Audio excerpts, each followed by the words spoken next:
제46과 세례와 성찬. 예수님께서 하나님 나라를 선포하신 궁극적 의도는 종말에 하나님 백성을 창조하고 모으기 위해서였습니다. 그런데 그들이 지금 죄로 말미암아 고난과 형벌의 상태에 있습니다. 이 형벌의 자리로부터 그들을 구해내는 것, 즉 죄의 문제를 해결하는 것이 하나님의 의로운 백성을 창조하고 모으는 일의 핵심적인 내용입니다. 그렇다면 어떻게 해야 문제가 해결될 수 있습니까? 하나님 앞에서 그들의 죄 문제가 해결되는 유일한 길은 바로 예수님의 대속의 죽음입니다. 우리는 어느 누구도 하나님 나라에 들어갈 자격이 없고 능력도 없습니다. 그러나 예수 그리스도의 십자가 사건, 곧 피 흘리신 죄 씻음의 역사를 통하여 하나님의 백성이 될 수 있었습니다. 그 결과 우리는 하나님의 통치 아래 있게 되었고 하나님의 말씀이 우리 귀에 들리며 그분의 요구가 우리 영혼을 뒤흔드는 경험을 하게 됩니다. 그래서 하나님의 요구와 명령에 반대되는 길을 가면 마음이 거북해집니다. 이것이 우리가 구원을 얻은 표요, 성경적으로 이야기하자면 하나님 나라에 들어가 있는 백성이기 때문에 얻게 된 영적 감각인 것입니다. 이러한 역사나 실제적으로 실현 가능하게 된 것은 바로 예수 그리스도의 사역, 특별히 십자가와 부활로 요약되는 대속적 죽음 때문입니다. 사도행전 8장에서는 사람들로 하여금 죄에서 돌이켜 예수를 믿게 하는 것을 가리켜 하나님 나라에 들어가는 것으로 묘사합니다. 빌립이 하나님 나라와 및 예수 그리스도의 이름에 관하여 전도함을 그들이 믿고 남녀가 다 세례를 받으니 하나님 나라에 관한 일은 늘 예수를 믿는 것으로 소개되고 있습니다. 왜냐하면 예수를 믿음으로써 죄 씻음을 통과해야만 하나님 나라의 백성이 될 수 있기 때문입니다. 하나님의 나라를 전파하며 주 예수 그리스도에 관한 모든 것을 담대하게 거침없이 가르치더라.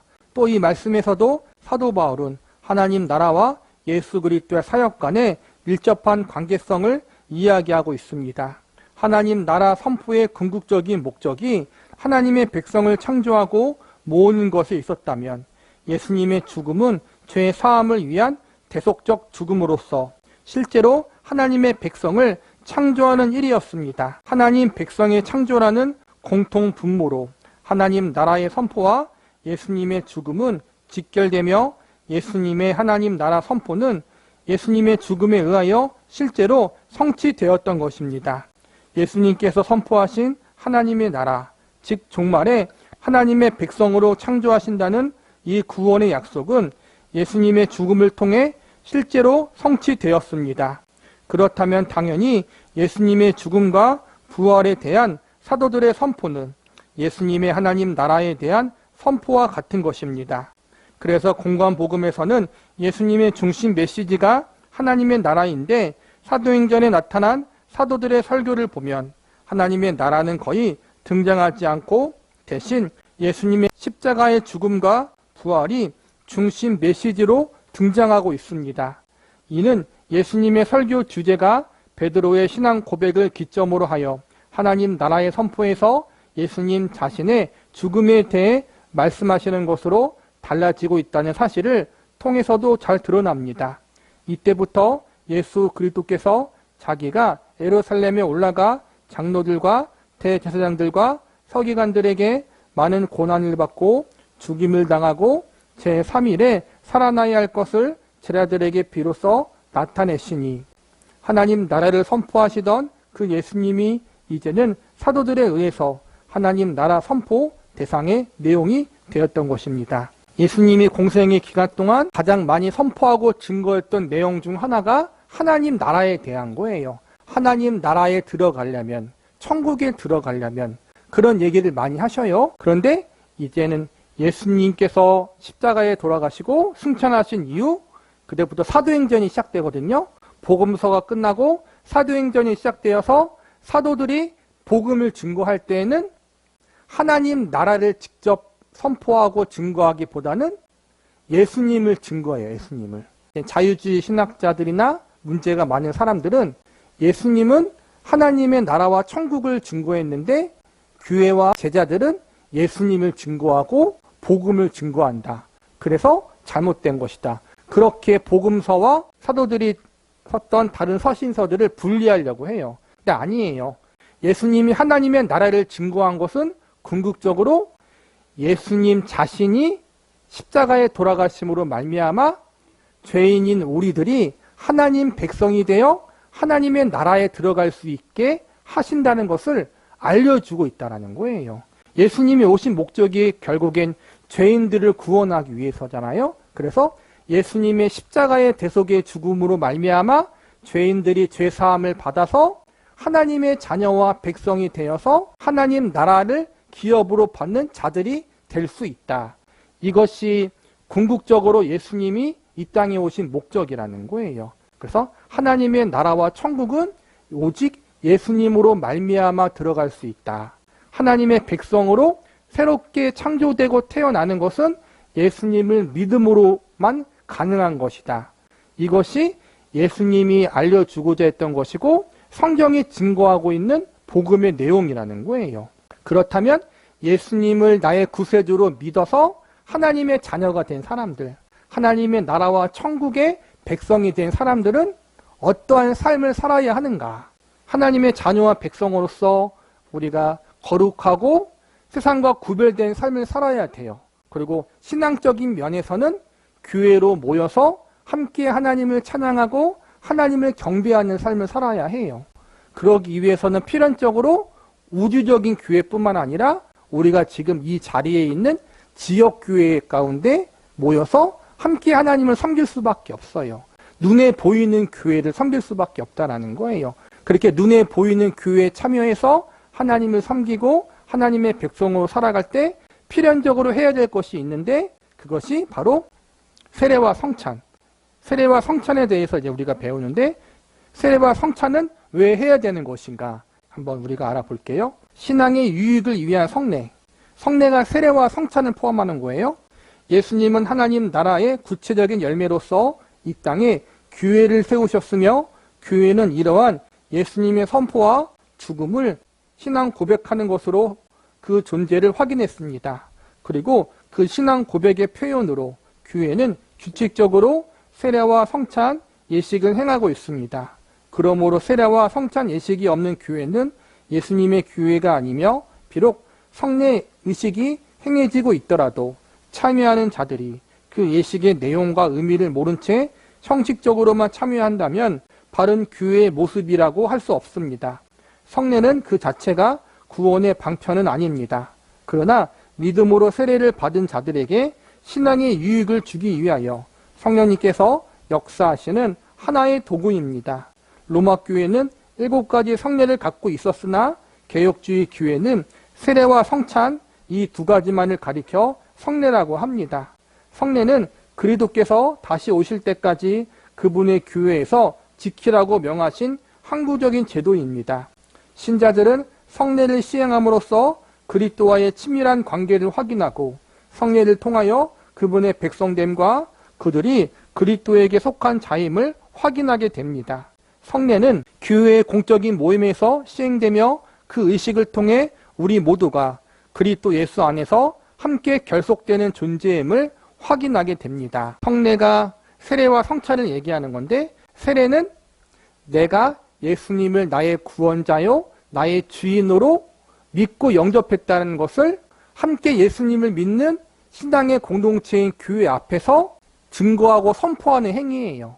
속으로만 예수님을 믿었습니다고 하는 게 아니라 예수님을 믿는 한몸인 교회의 성도 앞에서 공식적으로 나는 예수님을 나의 구원자로 나의 주인으로 믿습니다. 그렇게 고백하는 행위라는 거예요. 그리고 그냥 고백하는 행위로 교회에서 정한 것이 아니라 예수님이 직접 세례를 행하라고 명령하셨어요. 성찬 역시 예수님이 다시 오실 때까지 행하라고 했기 때문에 하는 거예요.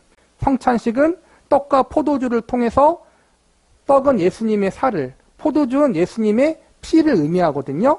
예수님이 십자가에 돌아가실 때 살이 찢기시고 피를 흘리셨잖아요. 그 십자가의 사건을 우리가 기억하라는 거예요. 그 십자가의 사건이 예수님이 그냥 고통당하고 죽임 당하는 거로 끝나는 게 아니라 십자가 사건을 통해 그분이 살이 찢기시고 피 흘리시고 죽음을 통해서 우리의 죄를 대신 용서해 주셨구나라는 사실을 우리가 믿음으로 고백하는 행위가 바로 성찬식이라는 거예요.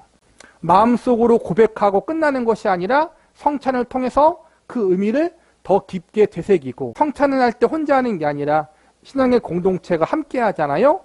이 예수님의 십자가의 은혜, 대속의 죽음이 나만을 위한 것이 아니라 이 신앙의 공동체인 교회에 속한 모든 성도들을 위한 것이구나.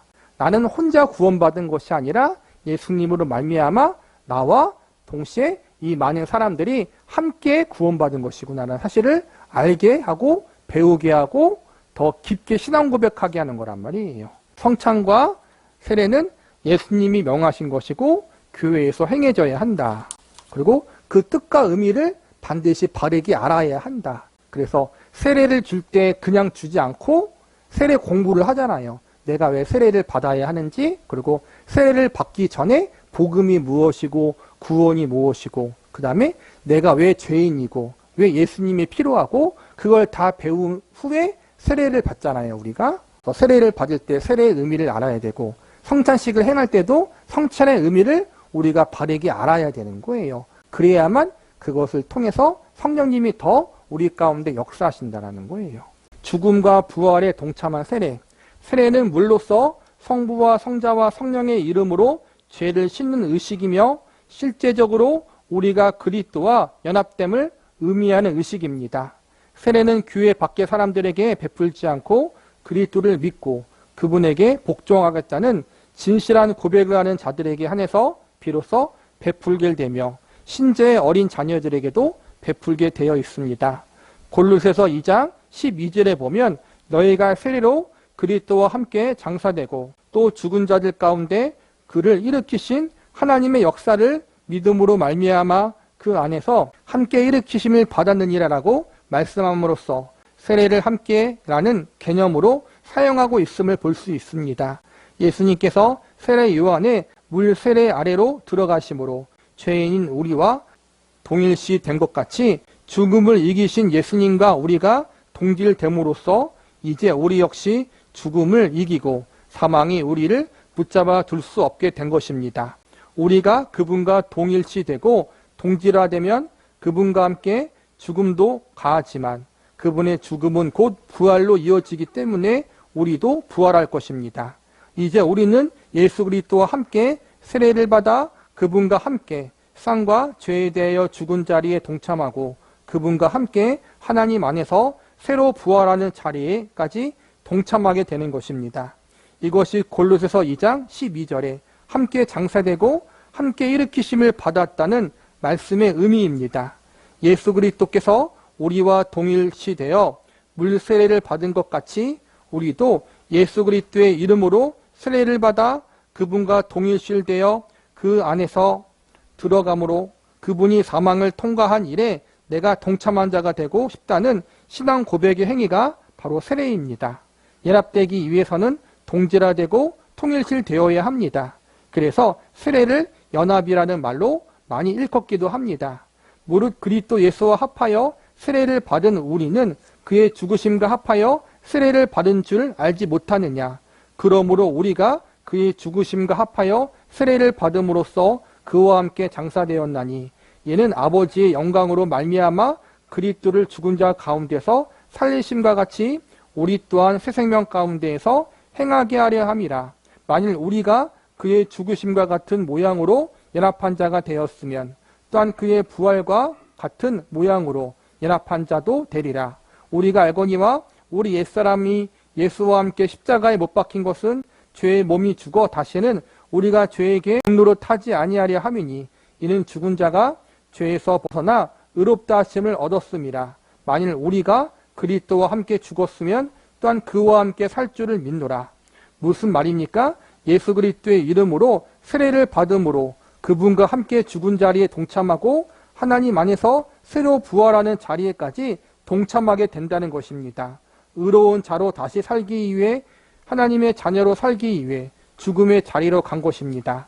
그런데 그 죽음이 내 이름으로만의 죽음이라면 죄값으로 죽은 것이기 때문에 그것으로 끝이지만 예수 그리스도는 죄인이 아니며 사망이 그를 붙들 수 없는 분이며 사망의 권세를 이기고 부활하신 분이므로 이제 내가 그분의 죽음에 동참하면 그 죽음이 끝이 아니고 부활로까지 연결되는 것입니다.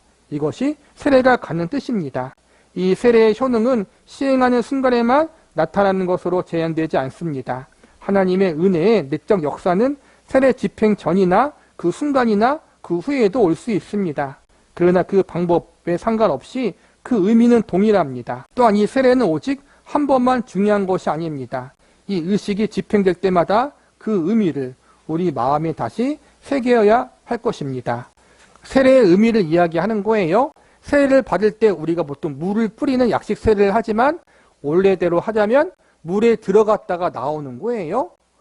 이것은 물에 들어감을 통해서 나의 죄인되었던 모습이 죽어졌다. 혹은 나의 더러운 죄가 씻겨졌다라는 말이 되는 것이고, 다시 물 위에 나오는 것은 죄된 모습이 죽고 의로운 자로 다시 태어났다라는 거예요.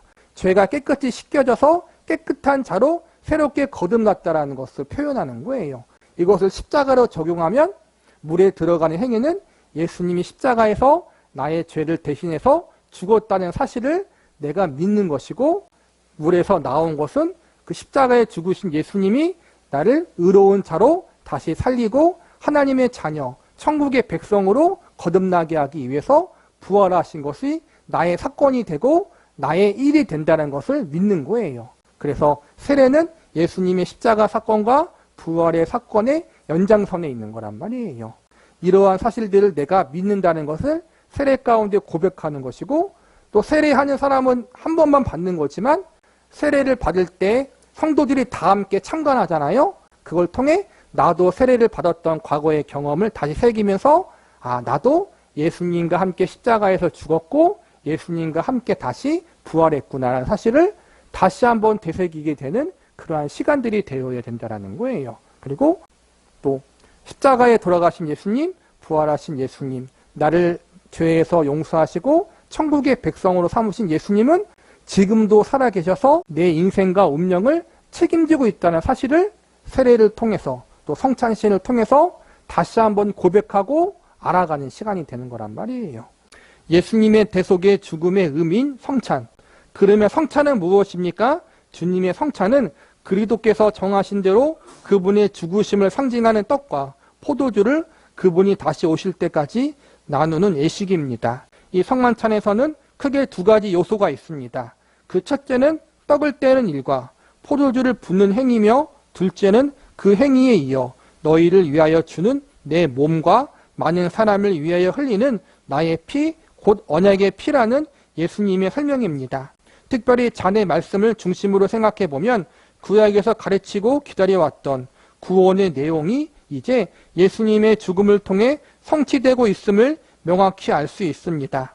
많은 사람을 위하여 흘리는 이라는 표현은 이사야 53장 10절에서 12절을 인용한 것으로 예수님께서 자신의 죽음을 백성들을 위해서 고난받는 종의 역할로 설명하는 것입니다. 여기서 고난받는 주의 종이란 많은 사람을 위하여 대신 매를 맞고 자기 목숨을 대속의 제물로 주어서 많은 죄인들을 의롭게 한다는 내용입니다.